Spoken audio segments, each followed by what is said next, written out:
So it's springtime and we're all gardening, and I get a lot of complaints from people coming in with sore backs or sore hands or sore necks or whatever from gardening too much. So I wanted to give a few gardening tips because I do these all the time, and thought maybe I'll just put them in a reel and then you'll have some all in one place.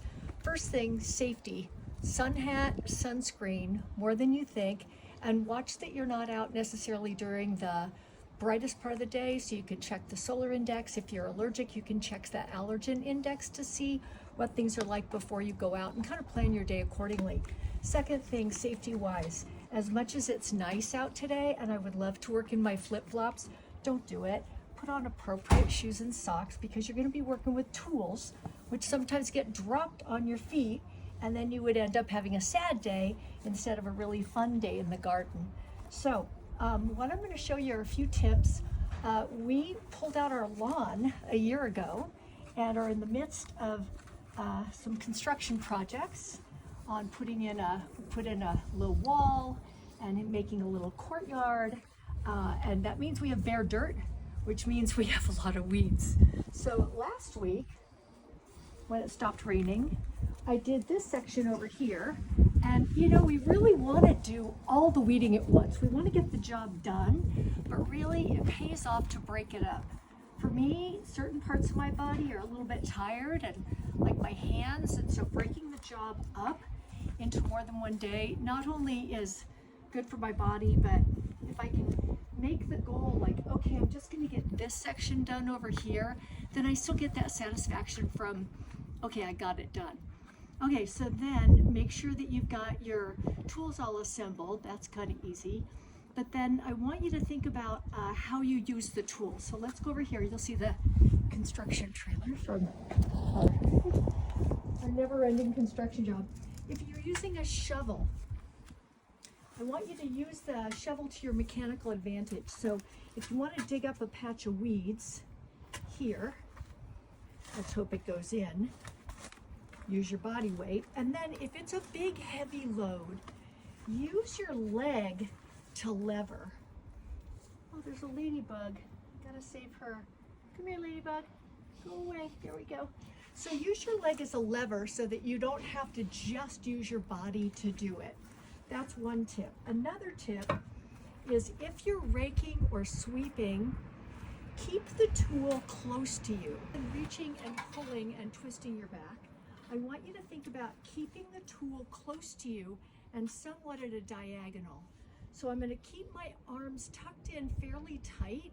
The farther my arms go from my body, the more work it is on my neck and on my back. And especially if you're pulling heavy, wet stuff, it's going to be heavier the farther you are away from your tool. So if you keep your tool close to you and pretty close to your lead foot, I'm kind of diagonal here, right? So if I keep it close to my lead foot, I'm not going to end up getting it too far away. So in this way, especially with sweeping, I didn't bring my broom out, but especially with sweeping, you can keep the tool close to you and then move you around as if you're somewhat dancing with that tool. That helps keep the work from going into your back, and again, avoiding bending and twisting, repetitive bending and twisting, which is often what makes us sore after heavy days of weeding, which I got ahead of me. You're doing something down low.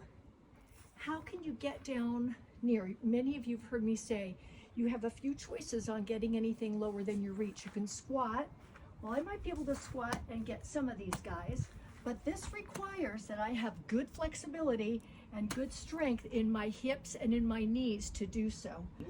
You can do a straight back bend where you can tip over, hinging from your hips, not bending from your back. You can do a straight back bend where you put the weight on one foot and tip over, again requiring a fair amount of flexibility in your hips.